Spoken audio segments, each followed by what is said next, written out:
അധിക്ഷേപ പരാമർശത്തിൽ കലാമണ്ഡലം സത്യഭാമയ്ക്കൊപ്പം യൂട്യൂബ് ചാനലിനെതിരെയും ആ അഭിമുഖം നടത്തിയ ആൾക്കെതിരെയും നിയമ നടപടി സ്വീകരിക്കുമെന്നാണ് RLV രാമകൃഷ്ണൻ വ്യക്തമാക്കുന്നത്. RLV രാമകൃഷ്ണന് പിന്തുണ പ്രഖ്യാപിച്ചുകൊണ്ടുള്ള കൂടുതൽ പ്രതികരണങ്ങൾ ഓരോ മണിക്കൂറുകളിലും വരുന്നുണ്ട്. തനിക്കെതിരെ കലാമേഖലയിൽ ഒരു ലോബി പ്രവർത്തിക്കുന്നുണ്ട് എന്നുള്ള ആരോപണം കൂടി ശക്തമായി ഉന്നയിക്കുന്നുണ്ട് RLV രാമകൃഷ്ണൻ. അതിനിടയിൽ ഈ സംഭവത്തിൽ ഈ അധിക്ഷേപവുമായി ബന്ധപ്പെട്ടുള്ള പരാമർശത്തിൽ മനുഷ്യാവകാശ കമ്മീഷൻ കേസെടുത്തിട്ടുണ്ട്. RLV രാമകൃഷ്ണന് പിന്തുണയുമായി സുരേഷ് ഗോപി രംഗത്തെത്തുന്ന കാഴ്ചയും ഇന്ന് നമ്മൾ കണ്ടു. റിപ്പോർട്ടിലേക്ക്.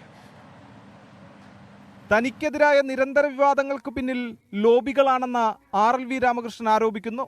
കലാമണ്ഡലം സത്യഭാമയ്ക്കെതിരെയും യൂട്യൂബ് ചാനലിനെതിരെയും പരാതി നൽകുന്നത് സംബന്ധിച്ച് നിയമവിദഗ്ധരോട് നിയമോപദേശം തേടിയിട്ടുണ്ടെന്നും RLV രാമകൃഷ്ണൻ. കലാരംഗത്ത് ഇങ്ങനെ കൃത്യമായിട്ട് ലോബികൾ ഉണ്ടെന്നാണ് എനിക്ക് തോന്നുന്നത്. നമ്മളിതിനെ നിയമപരമായി തന്നെ നേരിടും. കാരണം എന്താണെന്ന് വെച്ച് കഴിഞ്ഞാൽ നമ്മുടെ കേരള സമൂഹത്തിൽ ഇത് ഒരു ബാക്കി പത്രമായിട്ട് അവശേഷിക്കാൻ പാടില്ല.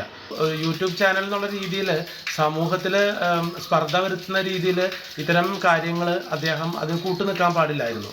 RLV രാമകൃഷ്ണനെതിരെ സത്യഭാമ നടത്തിയ ജാതി അധിക്ഷേപം വലിയ പ്രതിഷേധങ്ങൾക്കിടയാക്കിയിരുന്നു. ഇതിനു പിന്നാലെയാണ് തൃശൂരിലെ NDA സ്ഥാനാർത്ഥി സുരേഷ് ഗോപിയും RLV രാമകൃഷ്ണന് പിന്തുണയുമായി രംഗത്തെത്തിയത്. തന്റെ കുടുംബക്ഷേത്രത്തിൽ രാമകൃഷ്ണനായി വേദിയൊരുക്കും. രാമകൃഷ്ണനെ ഫോണിൽ വിളിച്ച് ക്ഷണമറിയിച്ചു.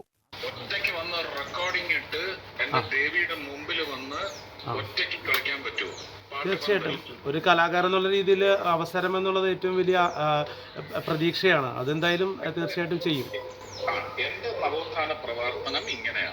സത്യഭാമയുടെ അധിക്ഷേപ പരാമർശത്തിൽ ഇന്നും വിവിധയിടങ്ങളിൽ പ്രതിഷേധം തുടരുകയാണ്. 24 തൃശൂർ.